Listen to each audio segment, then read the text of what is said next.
Hello, I'm at Planet Under Pressure conference here in London, and with me today is Stephen Tyler from ISET. He is senior advisor, and you run ACCCRN program.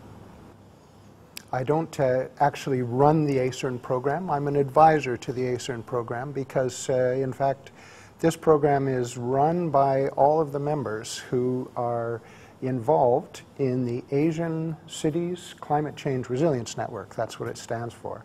And by resilience, we mean the capacity for cities to respond to climate shocks and stresses in the future. Why the focus on cities?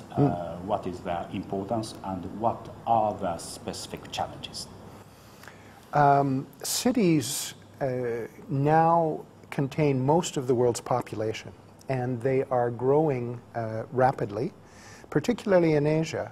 Over half the world's urban population lives in Asia. And yet most of our attention on climate adaptation has focused on rural areas rather than in cities. The issue, though, is that while cities are centers of economic development and investment, they have higher levels of infrastructure to protect people against climate hazards. But they concentrate large volumes of population, large numbers of people, and very costly economic investments. And these people and investments can be more vulnerable in the future.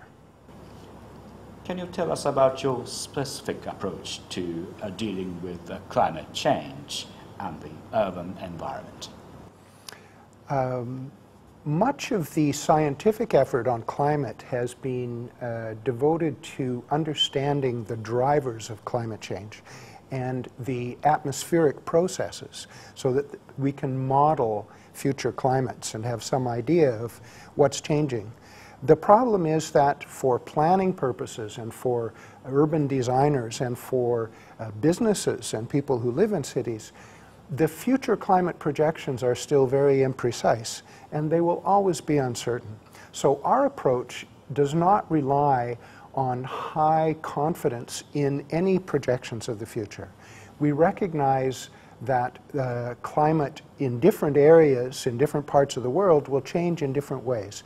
And we use the best available information, but we don't target a particular level of change or a particular future time.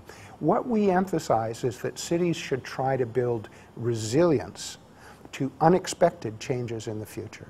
And you've designed your own indicators to monitor your projects. In fact, what we have found is that what we've designed is a conceptual framework that allows local people to interpret and understand indicators in a practical way.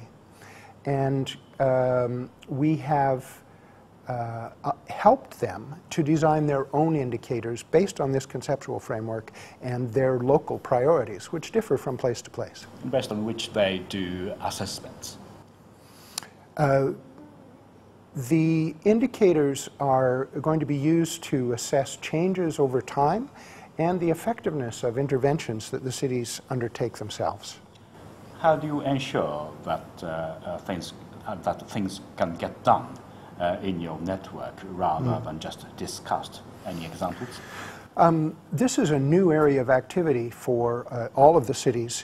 We're dealing with medium-sized cities in developing countries who have not been exposed to these issues before. So it takes some time, but the Rockefeller Foundation, our sponsors, provide funding for implementation of activities so that the funding streams are contingent on action.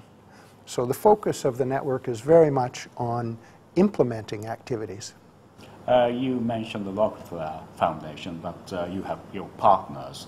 Who are your partners, and what roles do they each play to contribute to your collective success? The network has a great many partners.